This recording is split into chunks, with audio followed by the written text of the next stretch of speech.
j'espère que vous allez bien. Je suis ravie de vous retrouver aujourd'hui pour une nouvelle vidéo.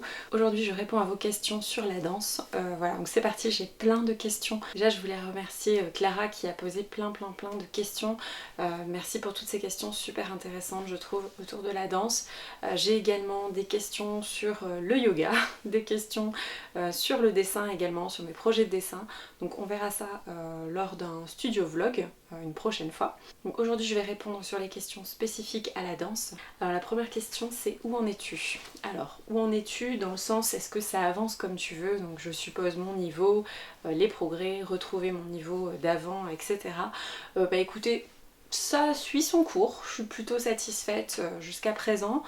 Quand même ça a été une année un petit peu faite de haut et de bas. Honnêtement, ouais, ça suit son cours, c'est régulier, je retrouve petit à petit ma force, ma souplesse, mon niveau, voilà. Notamment là le yoga m'a permis de retrouver quand même une souplesse ou en tout cas une détente, un lâcher prise que franchement je n'avais pas forcément tout le temps cette année. On va parler de lâcher prise dans les questions qui vont suivre également. Une question notamment c'était comment as-tu dépassé ta peur après la grossesse? Donc je pense que c'était par rapport à la peur de remonter en pointe notamment après la grossesse, la peur de reprendre les cours, etc. Bon alors c'était pas vraiment une peur terrible, hein, je précise, il n'y avait rien de dramatique là-dedans. C'est juste que c'est vrai qu'il y a toute une appréhension de son corps après la grossesse qui va être différente, notamment parce que voilà, le corps a un petit peu changé, en tout cas les premiers mois après la grossesse ça change. Aujourd'hui j'ai complètement retrouvé mon corps d'avant. Une fois que j'ai retrouvé suffisamment de force et d'ancrage en fait pour le travail des pointes, après je suis remontée en pointe progressivement. Voilà, aujourd'hui j'ai complètement dépassé ma peur de tourner, voilà, ça va beaucoup mieux. En fait ça s'est fait très progressivement. J'ai retrouvé un peu l'usage des pointes. Déjà j'ai quand même un petit peu tâtonné avec des vieilles Grishko qui étaient à la fois trop molles et trop dures en même temps. Les Fried qui ont une durée de vie quand même moins importante que les Grishko. Il a fallu un petit peu réapprivoiser le travail des pointes en même temps que j'apprivoisais les Fried. Là, depuis que j'ai mes nouvelles Fried beaucoup plus fermes et puis du coup neuves, ça va beaucoup mieux. J'arrive à remonter super bien sur la boîte, à tourner avec plus de confiance en moi. En fait il y avait le niveau qui a remonté un petit peu et puis à la fois le fait de retrouver des pointes plus stables et plus en forme, j'ai envie de dire, du coup ça se passe mieux et j'ai plus peur et voilà. Et puis après c'est juste une histoire de confiance en soi, une histoire de se réhabituer, de s'entraîner régulièrement et de lâcher prise. Comment as-tu récupéré la force et la souplesse après ton arrêt de la danse? Donc là en l'occurrence je suppose l'arrêt après les confinements, la grossesse, etc. Écoutez, c'est encore une fois très progressif. Encore une fois, ne pas se mettre la pression, lâcher prise, ne pas se mettre trop d'attentes inutiles parce que de toute façon en fait j'ai aucun enjeu de carrière, aucun enjeu important en fait. En fait l'enjeu pour moi dans la danse il est totalement personnel, c'est juste prendre du plaisir. Alors c'est sûr je prends plus de plaisir si j'arrive à faire plus de choses, si je progresse c'est évident que du coup mes capacités sont décuplées, bon forcément c'est plus évident de prendre du plaisir plutôt que quand on se sent un petit peu bloqué. Mais enfin là je me sens pas forcément bloquée, je sens que je suis sur je sais pas moi, un rythme de croisière où voilà, je retrouve mon niveau, j'y vais vraiment pour me faire plaisir une fois par semaine parce que pour l'instant mon planning me permet d'y aller une seule fois par semaine et c'est très bien comme ça. Tout ça se fait progressivement, récupérer sa force, récupérer sa souplesse, ça sert à rien de se mettre la pression, ça sert à rien de vouloir aller trop vite puisque au contraire c'est contre-productif. Faut y aller pas après pas et tout rentre dans l'ordre petit à petit. Ensuite par rapport à la souplesse, on m'a demandé fais-tu de la barre au sol pour la souplesse? J'ai envie de vous dire non. Ça fait depuis très longtemps que j'ai pas fait de barre au sol, j'ai fait un cours cette année. En fait les horaires me conviennent pas forcément. La barre au sol je trouve ça super, maintenant je trouve que c'est assez intense pour mon corps. C'est pas forcément ce que mon corps me réclame, c'est pas forcément ce dont mon corps a besoin en fait pour m'assouplir. Ça peut avoir tendance même à me rigidifier ou en tout cas à me provoquer des douleurs. Quand même je trouve que c'est une très belle discipline la barre au sol. Pour moi je dirais il faut pas en faire plus d'une fois par mois, mais ça concerne mon corps Ça dépend vraiment de votre souplesse, de votre corps. Vous, vos aspirations, votre constitution, enfin j'ai parlé d'Ayurveda récemment et en l'occurrence pour ma constitution je trouve que c'est intéressant mais c'est un petit peu trop intense à mon sens. Je trouve que le yoga me réussit mieux mais ça c'est encore une fois c'est très personnel. Moi je gagne plus en souplesse en pratiquant le yoga régulièrement plutôt qu'en faisant de la barre au sol. Mais je sais que ça sera pas le cas pour tout le monde et je pense qu'il y a des personnes qui au contraire ont besoin de plus se renforcer et dans ce cas là éventuellement je leur conseillerais la barre au sol qui apporte également. Mais en tout cas par rapport à la souplesse, moi j'ai mon compte en faisant régulièrement de la danse et en faisant régulièrement du yoga. Puis la barre au sol j'aime bien mais je vous avoue que j'ai un petit peu la flemme d'y aller aussi. Voilà. J'avais une question sur comment gardes-tu le moral quand tu ne peux pas danser, par exemple quand tu as une blessure ou bah, en l'occurrence quand j'étais enceinte et qu'il y avait le confinement ou après la grossesse quand je pouvais pas forcément y aller tout le temps, ou si tu ne peux pas danser autant que tu voudrais. Ben, en fait c'est... Comment garder le moral? Quand on est blessé c'est pas facile parce que souvent quand on est blessé il y a en plus de ça une douleur physique et ça vraiment je trouve que c'est pas forcément facile psychologiquement. J'imagine même pas ce que ça peut être quand on est danseur professionnel et qu'en plus on doit arrêter sa carrière, qu'on a toutes ces angoisses au niveau de la carrière et du niveau, tout ça qui arrive. Je pense que ça n'a rien à voir quand on est amateur, c'est pas du tout la même chose, c'est pas du tout les mêmes enjeux qui se présentent. Amateur ou pro dans tous les cas, c'est quand même pas très fun de pas pouvoir danser quand bien même on est seulement amateur. D'avoir éventuellement mal. Je me souviens quand j'avais mes douleurs au genou, c'était vraiment pas cool. Il y a même un moment où je pouvais presque pas marcher. Franchement c'était un petit peu dur sur le moral et en plus bah, du coup il y avait toute cette impossibilité de danser qui ben oui, me frustrait. Mais comment garder le moral? Là faut simplement garder son mal en patience. Faut faire autre chose, faut se détendre, faut faire d'autres activités qui sont plus calmes. Je sais pas, moi je faisais du coup du dessin, je faisais d'autres choses, je voyais des amis, je faisais d'autres choses en fait et ça me permettait de pas trop penser au fait que je pouvais pas aller à la danse parce que j'étais blessée, de pas trop penser à la douleur, etc. Et il faut juste se dire que plus on se repose, plus on prend soin de soi en fait rapidement et qu'on arrête les frais au niveau de là où ça nous fait mal, par exemple le genou, en fait au plus vite on va se remettre. Donc j'ai eu de la chance, j'ai pas eu quelque chose de très grave. Je pense que plus on se repose et on prend en compte cette blessure, cette difficulté, cette douleur, en fait plus on va guérir vite, vous voyez. Il vaut mieux s'arrêter et se dire ok, je prends un mois complètement off et on voit dans un mois comment ça se passe, ou même 2 mois, etc. Moi ça m'est déjà arrivé et après je reprenais petit à petit quand ça allait mieux. Il faut vraiment voir des médecins, des spécialistes si vous en avez besoin et à partir de là vous voyez combien de temps vous restez non actif. Mais du coup comment gardes-tu le moral? Faut faire autre chose et là encore faut lâcher prise et se dire voilà c'est comme ça va pas me bloquer dans ma vie, c'est comme ça. Faut accepter les choses parfois et c'est comme ça sert à rien de lutter, ça sert à rien de se morfondre, c'est comme ça, on n'a pas le choix, quand on est blessé, voilà, il faut se reposer et attendre que ça passe. Ensuite il y avait une question, c'était est-ce que tu t'entraînes régulièrement chez toi pour la danse? Eh bien j'ai envie de vous dire, pas du tout. En fait depuis ces histoires de confinement et tous les cours que j'ai fait à la maison, en fait, dès que les cours ont vraiment repris et que moi j'ai repris la danse ensuite après ma grossesse, je vous avoue que j'avais plus du tout envie de m'enfermer chez moi pour danser, bosser toute seule avec une petite vidéo.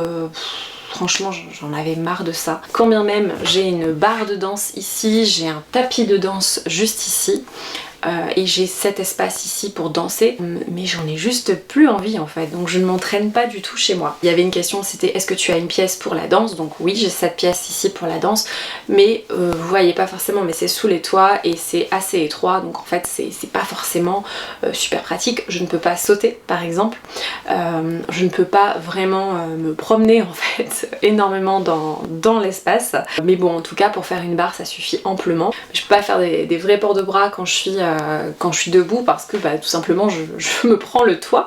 Mais bon, en tout cas c'est un espace qui est super agréable et pour l'instant je ne l'utilise plus du tout en fait pour la danse depuis le confinement. Par contre je continue de faire yoga ici, méditation, voilà, c'est ma petite pièce pour buller. J'ai aussi un mini bureau là où je fais des puzzles en fait pendant l'hiver. Et c'est plutôt une pièce un petit peu zen comme ça, mais qui ne me sert plus du tout pour la danse en ce moment. Mais ça veut pas dire que à terme ça me resservira pas pour la danse. On m'a posé aussi la question, quelle est ta barre? Comment as-tu procédé pour l'avoir? Et par rapport à mon tapis de danse, est-ce que c'est un tapis spécifiquement prévu pour la danse? Donc quelle est ma barre? Écoutez, franchement je m'en souviens plus. À une époque je le savais, j'avais déjà répondu à cette question. Je me demande si c'est pas la Prima. Ça coûte quand même un certain coût cette barre, mais en tout cas vous pouvez en trouver sur certainement le Bon Coin, vous pouvez en trouver d'occasion. Moi c'était mon ex-copain qui me l'avait offerte quand j'habitais dans le Marais à l'époque. Il savait que c'était un de mes rêves d'avoir une barre à la maison et donc il m'avait offert ça.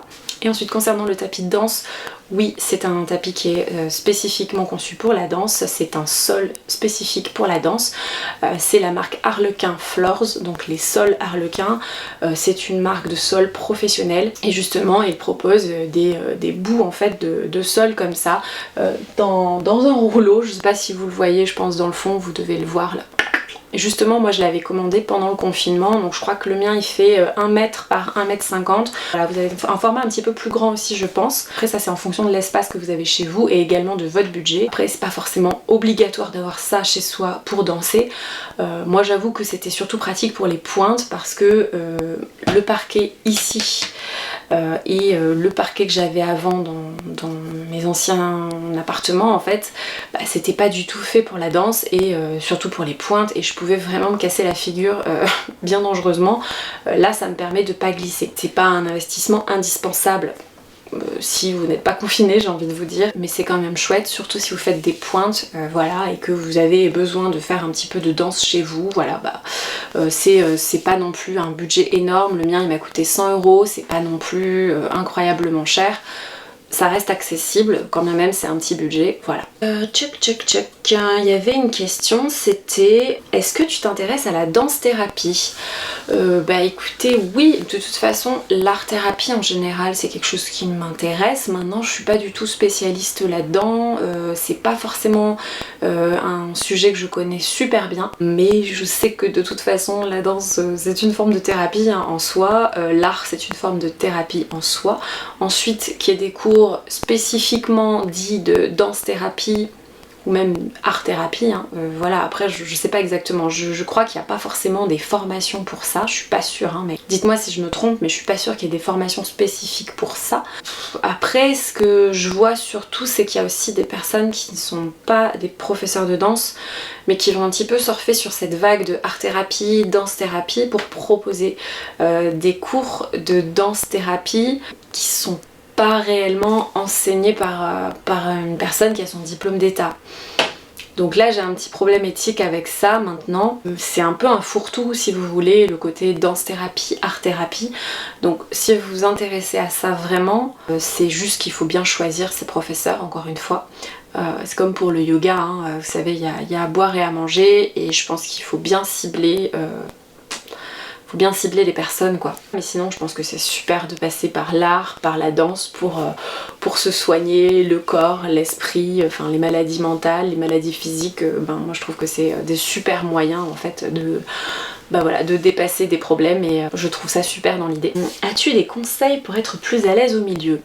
Bah tiens, ça franchement je pourrais en faire une vidéo je pense. Être plus à l'aise au milieu, déjà je pense qu'il faut faire une bonne barre, voilà. Déjà tout ce que vous allez faire à la barre vous allez le retrouver au milieu et donc si vous bossez vraiment bien à la barre, que vous êtes bien concentré, que vous engagez bien vos muscles, vous êtes bien placé au niveau du dos, au niveau de l'en-dehors. Voilà, quand vous engagez bien les muscles et que vous êtes vraiment impliqué dans votre barre, ça va se ressentir forcément au milieu. Donc vraiment être très très présent à la barre, vraiment faire les exercices de manière intense, j'ai envie de dire. Faites-les vraiment consciencieusement, les exercices à la barre, et vous allez voir que votre milieu va être plus facile. Ça c'est plutôt pour le côté force, mécanisme que vous allez intégrer dans votre corps, la technique en fait que vous allez intégrer dans votre corps à la barre qui va se retransmettre au milieu. Mais ensuite, je pense que le milieu, c'est aussi beaucoup une histoire de confiance en soi. On n'a plus la barre. Parfois, on a peur quand on est débutant de se mettre devant. Et du coup, on est obligé d'être derrière et de regarder les autres pour avoir confiance en soi, pour se rappeler des pas, se rappeler des enchaînements, etc. Et je pense que c'est pas forcément toujours une bonne idée de faire ça. Moi, je sais qu'à une période, j'aimais pas forcément être devant au milieu. Je me mettais souvent... pas complètement derrière, mais voilà, il fallait qu'il y ait au moins quelques personnes devant moi pour que je puisse être à l'aise au milieu pour les enchaînements, parce que j'avais pas forcément la confiance en moi en fait, et j'avais pas confiance en ma mémoire non plus par rapport, je sais pas moi, au dégagé des adages, etc. Et ça, je pense que c'est quelque chose à dépasser avec soi-même en fait. Et il y a un moment donné, faites encore une séance où vous avez des personnes devant vous. Faites les exercices sans regarder ces personnes et vous allez voir que déjà en fait vous allez compter que sur vous-même, votre mémoire, et là vous allez vous dire mais en fait ça va, j'y arrive, et en fait ça va, mon cerveau fonctionne bien, mon corps se rappelle. Faites confiance à votre mémoire et vous allez voir que votre corps il va gérer en fait. Et petit à petit vous faites ça et ensuite vous placez vraiment devant sur la première ligne. Et là vous allez voir que vous allez y arriver. Et en fait il faut le faire progressivement et il faut se faire confiance. Moi c'était par rapport surtout à la mémoire que j'avais un petit peu peur. Alors bien sûr après il y avait aussi les sauts un petit peu plus compliqués, les enchaînements de sauts. Ça c'est vrai qu'au départ c'était pas forcément évident au milieu. Mais là c'est pareil, c'est un entraînement. Et puis je vous conseille, une semaine vous allez travailler sur votre mémoire par rapport au dégagé. Une semaine vous allez travailler sur tiens là comment je vais gérer l'adage, et puis une semaine vous allez vous focaliser davantage sur les sauts, etc. Faites progressivement. Voilà. Moi c'est comme ça en tout cas que j'ai réussi à être un peu plus à l'aise au milieu, et vraiment ça a porté ses fruits. Ensuite il y a une question, c'est qu'est-ce qui te plaît dans la danse? Waouh, alors là c'est vraiment je pense que je peux en faire une vidéo, un film, je ne sais pas. J'aime la danse. J'ai envie de dire, j'aime la danse quoi. Depuis toute petite, j'aime la danse, j'aime danser, j'aime le lien avec la musique, j'aime bouger mon corps dans l'espace, j'aime me lâcher, ne pas penser et juste être dans mon corps et dans la musique. Voilà, c'est ça que j'aime dans la danse. Après, je peux aller plus loin en vous disant que voilà, donc j'aime la musicalité, j'aime le lien avec le corps, avec l'espace, le mouvement. En fait, il y a vraiment un côté très paradoxal dans la danse entre ce côté rigueur, éventuellement perfection, discipline, et j'ai envie de dire même pour le contemporain par exemple, il y a quand même une rigueur, il y a quand même en tout cas comment on peut dire ça, une exigence à avoir, je pense, quand bien même c'est du contemporain. Il y a cette exigence qui existe évidemment dans la danse classique aussi. Je pense que j'ai ce côté exigeant, j'aime ça, qui fait vraiment partie de ma personnalité.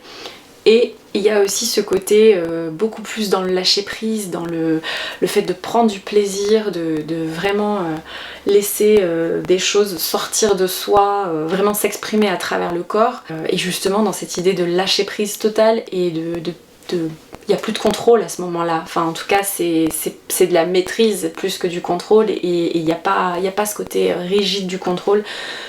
C'est tout ça en fait qui me plaît, c'est cette difficulté, c'est ce contraste, et puis la musique, le mouvement, je sais pas, c'est très libérateur, voilà, ça fait du bien au corps, au cerveau, au mental, à l'âme, voilà, c'est tout ça que j'aime dans la danse je pense, mais je pense que je pourrais m'étaler sur le sujet beaucoup plus, voilà, puis ce lien à l'art, à l'inventivité, des chorégraphes, tout ça, enfin les magnifiques ballets classiques, des ballets contemporains hyper créatifs qui te bouleversent, le potentiel artistique fort que ça a dans le fait de faire passer des messages à travers le corps, ce lien à l'art et en même temps au corps qui me parle beaucoup en tout cas.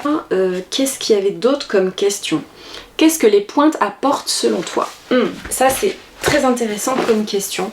Après je pense que ça c'est aussi très personnel.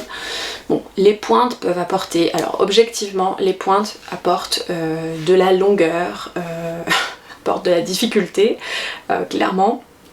Ça apporte de la difficulté technique, des choses techniques à dépasser, donc ça demande de progresser, ça demande de débloquer des soucis techniques en fait pour réussir à faire des pointes et à danser en pointe. C'est vraiment un challenge en plus en soi. Ça apporte évidemment une certaine grâce, ça apporte, je sais pas, une technicalité, ça se dit technicalité d'ailleurs, je sais pas.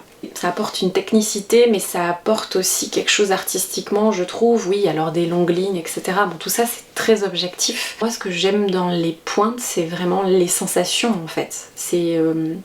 qu'est-ce que je vais trouver comme sensation dans le pied, dans le corps. Je trouve que ça apporte une dimension supplémentaire, en fait, au classique. Moi, c'est ça qui m'intéresse là-dedans, c'est que ça va vraiment... ça va apporter une nouvelle dimension. Enfin, pour moi en tout cas, danser du classique en demi-pointe, je sais pas, je vois pas trop d'intérêt. En fait, ça m'intéresse pas tant que ça. J'aime vraiment le travail des pointes. Voilà. Et j'aime vraiment ce que je vais ressentir au milieu sur pointe.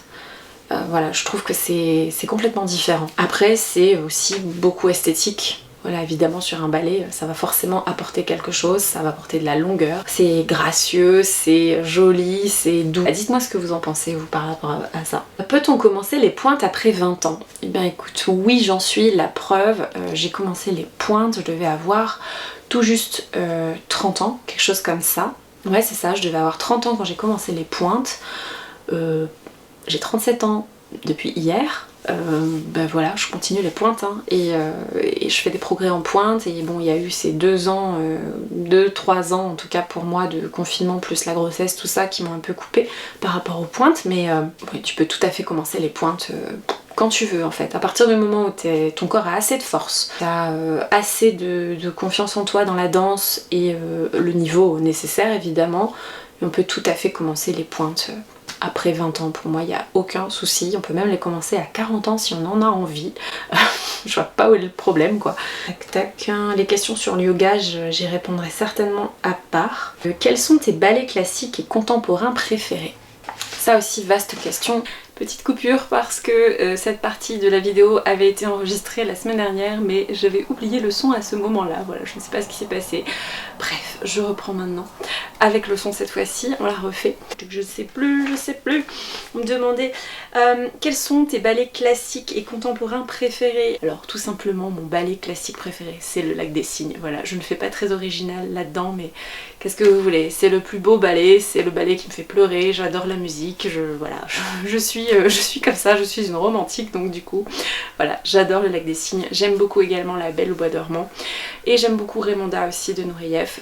Voilà, j'adore en particulier la fameuse variation hyper connue de Raymonda. J'aime beaucoup cette puissance féminine qui transparaît. Après, je vous avoue que finalement, je crois que je m'éclate plus dans les ballets contemporains. Alors en fait, quand je regarde un ballet classique, évidemment, je vais vraiment regarder évidemment la beauté du ballet, etc. Bien sûr, il y a l'aspect esthétique, les décors, les costumes, etc. Évidemment, ça j'aime beaucoup à regarder, voilà, ça me fait très plaisir. Après, je vais être beaucoup sur l'aspect technique, je vais être également sur l'interprétation des rôles. Voilà, ça c'est quelque chose qui me plaît, et je n'aime vraiment pas toutes les interprétations en fonction des danseurs et danseuses. Après, ça c'est très personnel, hein, encore une fois. Ensuite, je vais peut-être vous dire quelque chose qui va vous choquer ou vous surprendre en tout cas, mais la plupart du temps, je suis beaucoup plus touchée par les ballets contemporains que par les ballets classiques. Les ballets classiques, ça fait toujours plaisir à regarder, c'est souvent des petites madeleines de Proust, voilà, par exemple le Lac des Cygnes, La Belle au Bois dormant, voilà. Il y a plein de ballets classiques qui sont très beaux, qui me font très plaisir à regarder, mais finalement je crois que mon âme résonne davantage dans les ballets contemporains. Il y a vraiment quelque chose artistiquement qui, moi, va beaucoup plus me toucher. C'est peut-être à cause de la musique, quand bien même j'adore la musique classique, mais c'est vrai que parfois certaines musiques contemporaines vont vraiment m'impacter très fort. Et puis l'interprétation, la chorégraphie, voilà, il y a vraiment des chorégraphies qui m'ont vraiment marqué en contemporain. Mais là, pour le coup, je vais être très conventionnelle. Un de mes ballets contemporains préférés, c'est Blanche-Neige de Prejlokaj. Voilà, c'est le premier ballet contemporain que j'ai vu. C'est il y a longtemps maintenant. Ça devait être il y a plus de 15 ans, il m'a vraiment touchée en plein cœur, j'ai vraiment été époustouflée, voilà, c'était le premier ballet contemporain que je voyais, et la veille, il se trouve que j'avais vu mon premier ballet classique à l'Opéra de Paris. Je vous avoue que ça a été un peu une période très charnière pour moi, j'avais déjà repris la danse à ce moment-là. Je me souviens ces deux soirs d'affilée, c'était au mois de juillet où j'avais vu un ballet classique, c'était La fille mal gardée à l'Opéra Garnier. Bon, c'est pas un ballet exceptionnel, en tout cas j'avais trouvé que c'était très mignon et j'étais surtout très contente d'être à l'Opéra Garnier et voilà, de voir un ballet classique, j'étais super contente. Mais vraiment, le lendemain, quand je suis allée au bassin de Neptune, je crois que ça s'appelle comme ça, à Versailles, avec voilà, le ballet Blanche-Neige, voilà, la scène est sur l'eau, enfin c'est juste magnifique. Et il y avait la nuit qui tombait pendant le spectacle, vraiment, enfin j'en avais les larmes aux yeux, c'était sublime, très romantique, quand bien même c'est un ballet contemporain. Vraiment Prejlokaj, voilà, je trouve que ça reste un excellent chorégraphe, voilà, ce ballet est juste merveilleux. Alors les ballets ensuite beaucoup moins mainstream qui me touchent, ça va être tous les ballets de Anne-Theresa de Kersmaker, en fait toutes les chorégraphies. Une des chorégraphies d'Anne-Theresa de Kersmaker qui me touche le plus, c'est Violin Phase sur la musique de Steve Reich. Il y a aussi Piano Phase qui est un petit peu différent, je trouve un petit peu moins facile d'accès. Oui, c'est de la danse, on est d'accord, mais moi je le vois plus comme une pièce artistique en tant que telle. Et Violin Phase aussi, bien sûr, c'est vraiment de l'art contemporain en soi, même si ça reste de la danse évidemment. Ça va être deux pièces qui me touchent particulièrement. J'aime beaucoup le ballet Drumming Live, évidemment, toujours sur la musique de Steve Reich. Cette musique aussi, moi, me parle beaucoup, la musique de Steve Reich, c'est une musique qui est très chère à mon cœur. Voilà, donc forcément ça résonne. Anne-Theresa de Kersmaker, c'est ma chorégraphe préférée, je l'ai vue danser sur scène, j'étais enceinte de mon fils avec mon amoureux il y a 2 ans et franchement, enfin c'était un des plus beaux jours de ma vie de voir Anne-Theresa de Kersmaker sur scène avec les variations Goldberg de Bach au piano, enfin voilà quoi, c'est des moments magiques en fait. Les ballets contemporains que j'ai pu voir souvent m'ont bouleversée. Il y avait un autre ballet, alors malheureusement que je n'ai pas encore pu voir sur scène, mais alors le jour où je vais le voir sur scène, là je crois que je vais préparer les mouchoirs, c'est le Season Canon de Crystal Pite sur les 4 saisons de Vivaldi recomposées par Max Richter. Et alors là la musique, là pareil c'est préparer les mouchoirs. Alors cette chorégraphie, mon dieu, mais sur cette musique c'est juste... je sais pas, mais j'en ai les frissons là en vous parlant, donc voilà. Voilà pour mes ballets préférés. Du coup je vais faire le lien avec la question d'après, comment tu t'es mise à la danse contemporaine. Eh bien écoutez, beaucoup de gens pensent que j'ai vraiment commencé par le classique. Alors certes, j'ai fait 2 ans d'éveil corporel quand j'étais toute petite fille, plus 1 an de classique, mais ensuite j'ai arrêté pour faire du patinage artistique. Bon, donc du coup c'est vrai que j'ai pas fait tant de classique que ça. Je vais faire un mini historique que je vous avais déjà fait en vidéo, je vous mettrai ça en info ici ou en barre d'infos quelque part, de cette vidéo qui est très ancienne. J'ai fait du jazz, du modern jazz en fait, quand j'étais ado. J'en ai fait quelques années, ça m'a beaucoup plu, et ensuite j'ai arrêté en prépa à cause des études, ça je pense que vous le savez. Ensuite vers la vingtaine, quand j'étais étudiante, dans mon école il y avait des cours de sport obligatoires et il y avait de la danse contemporaine, donc j'ai choisi bien sûr la danse contemporaine comme sport obligatoire, et là je me suis vraiment éclatée. C'était une période où j'avais pas mal de conflits avec mon corps, mais ça m'a quand même permis, le contemporain, de renouer avec mon corps, de réhabiter un petit peu mon corps après toute la prépa scientifique où vraiment j'étais un cerveau sur pattes et où j'avais complètement déconnecté de mon corps. Donc là j'ai repris le contemporain, ça m'a fait beaucoup de bien, ça m'a refait reprendre confiance en moi au niveau de mon corps, au niveau de mes capacités de bouger, etc. Donc à ce moment là en fait le contemporain est rentré dans ma vie, puis je me suis intéressée progressivement à la danse contemporaine, au ballet contemporain, etc. En fait là j'ai découvert un univers entier merveilleux, un univers vraiment en lien avec l'art contemporain en général. Voilà, une façon de voir le monde, une façon d'interpréter le monde à travers l'art, et moi c'est ça que j'aime dans l'art contemporain en général, pas que dans la danse. Voilà, cette façon de regarder le monde. La prof que j'avais, elle avait vraiment un lien très fort avec le sol. Moi j'ai beaucoup aimé ce contact avec le sol justement, je trouvais que c'était assez salvateur, que ça apportait quelque chose en fait à la danse qu'on trouve pas forcément en modern jazz. Alors bien que j'adore le modern jazz et je trouve ça très très chouette, mais en tout cas ce que j'aime avec le contemporain c'est souvent déjà je préfère les musiques que les musiques qui sont utilisées en modern jazz. Après tout dépend des profs évidemment. Et ensuite la dernière question, as-tu déjà fait de la danse jazz et qu'en penses-tu? En fait j'ai un petit peu répondu déjà en vous racontant mon parcours. Oui, j'ai déjà fait de la danse jazz, enfin modern jazz en tout cas, quand j'étais ado. J'aimais beaucoup ça, j'avais une prof qui mettait des super bonnes musiques, qui avait des super chorés. J'aimais beaucoup le modern jazz. Aujourd'hui je trouve pas facilement des cours de modern jazz ou de danse moderne ou danse contemporaine qui me parlent vraiment en termes de style, d'esthétique et de musique aussi. Voilà, donc c'est pas toujours évident de trouver exactement ce qu'on aime parce que c'est un peu des fourre-tout. Après chacun ses goûts voilà, dans la chorégraphie, dans la musique, mais j'aime beaucoup le modern jazz. Voilà, après c'est pas forcément ce que moi j'ai envie de travailler personnellement. Moi j'ai envie de travailler le classique et j'ai envie de travailler quand je le peux par le biais de stages ou voilà, ou de temps en temps faire des cours de contemporain. Parce que voilà, moi ça m'apporte vraiment cet ancrage dans le contemporain, un ancrage qui est différent, un rapport au sol, un rapport au poids du corps, un rapport à la gravité aussi qui n'est pas le même. Ça me parle davantage en tout cas en contemporain. Voilà, écoutez, je pense que j'ai fait le tour. Je pense que ça va être une vidéo assez longue. N'hésitez pas si vous avez d'autres questions sur la danse à me les laisser en commentaire, ça me ferait vraiment super plaisir d'y répondre une prochaine fois. Ensuite j'avais pas mal d'autres questions sur le yoga, l'ayurveda, des questions sur le dessin aussi. Je vais y répondre à part dans un studio vlog où je vous parlerai de mes projets. J'espère que ça vous plaira. Voilà, en tout cas pour cette vidéo sur la danse aujourd'hui c'est terminé, j'espère qu'elle vous a plu. N'hésitez pas à vous abonner à la chaîne si ça n'est toujours pas fait. Je vois qu'il y a beaucoup de personnes qui ne sont pas encore abonnées mais qui regardent la chaîne, donc allez-y, abonnez-vous, soutenez mon travail. Puis également mettez un pouce vers le haut, ça m'aidera beaucoup. Je vous embrasse et je vous dis à très bientôt.